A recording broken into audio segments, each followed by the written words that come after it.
Republican Congressman Tom Reed of New York is heading to the meeting over at the White House with the president shortly. He's joining us now from Capitol Hill. Congressman, thanks for joining us.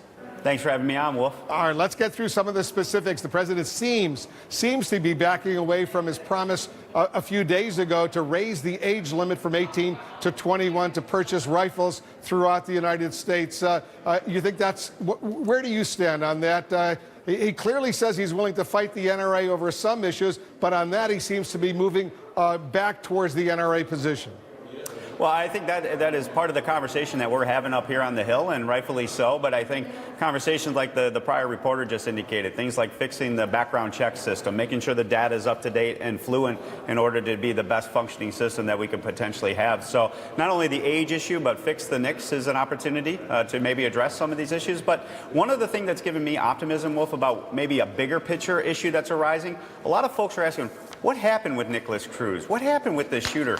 How did this shooter exhibit all of these warning signs and yet mental health wasn't there? That he wasn't removed from society to keep our fellow citizens safe. What are the issues that we can do to potentially address that issue? That's where this individual fell through the cracks. Well, do you think someone should be 21 to purchase in the United States throughout the country an AR-15 style rifle, or is 18 from your perspective old enough?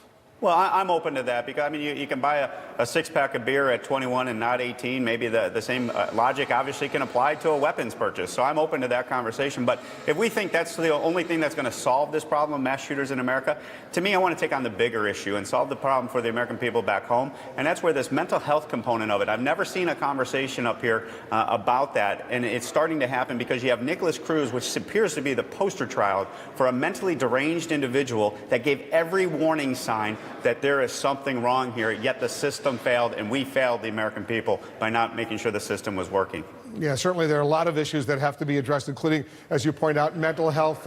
What about reviving the ban on assault weapons in the United States? Would you be in favor of that? I don't support that because I do believe once you start going down that path, when I stand with the Second Amendment, I believe that's one of our individual constitutionally guaranteed freedoms. And going down that path to me is a bridge too far. But I'm willing to have the conversation about gun reform, about background check reform. But at the same time, we can't lose this opportunity to really move the needle in regards to removing these mentally deranged threats that exist in our society and making sure that we're reforming the system to address the people like Nikolas Cruz, that we make sure that the system doesn't allow the future Nikolas Cruz to be in the same position he was. You've seen all the polls showing a pretty significant majority of the American public, I assume in your district in upstate New York as well, Congressman, who would support a ban on these assault-type weapons, including an AR-15 style rifle, which you really don't need to go hunting. You need it if you're going to kill a bunch of people, if you will. That's the argument that is made by them. So why wouldn't you want to come up with some sort of way to prevent the sale of these weapons in the United States? I want to go one step further, Wolf. I want to prevent the next mass shooting from happening, and restricting our Second Amendment rights just in order to accomplish something like banning X weapon, to me is not really addressing the fundamental issue. And that's why I'm willing to have the conversation on our Second Amendment restriction when it comes to background checks, things of that nature, because that to me needs to be looked at, and seriously does need to be looked at. But we cannot lose sight. Nikolas Cruz was allowed to be in the position he was, to purchase the weapon he was, yet he exhibited all the mental illness and disease that showed that he had a violent propensity, and we failed in order to address that situation. To me, that is the heart of the issue.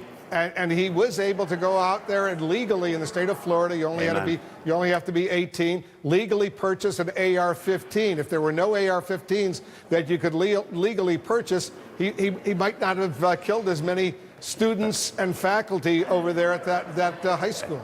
Now we can have the conversation with, and I think that's appropriate conversation to have, and I could be part of that conversation and finding solutions along those lines. But also having that question of how did Nikolas Cruz fall through these cracks to be amongst us in order to commit this heinous crime?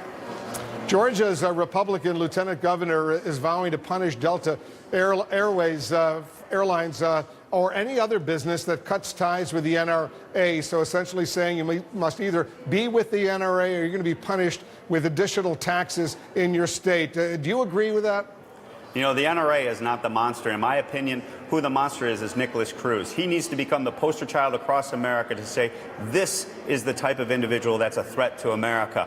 To take on an organization, to me, is not the right place. The place to go is the individual who committed this heinous act and needs to be held accountable for it, and we need to learn from his life to make sure we're keeping American citizens safe. So you agree with the Republican Lieutenant that Delta and other companies based in Georgia should be punished if they split from the NRA?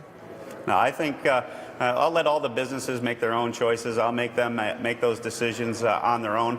My fundamental issue is let's not lose sight of what the root cause of the problem is. Nicholas Cruz and the mentally deranged individuals like him. They need to be attacked and addressed. But isn't the availability of assault weapons like AR-15 style rifles, isn't that part of the problem, the easy availability of getting these killing devices?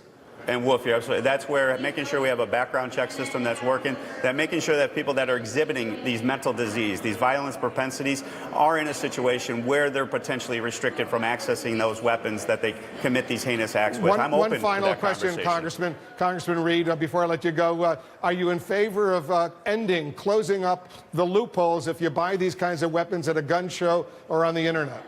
I'm open to making sure that the system is working and that we do our best we can in regards to the background system to make sure it's functioning appropriately, and that includes those situations there.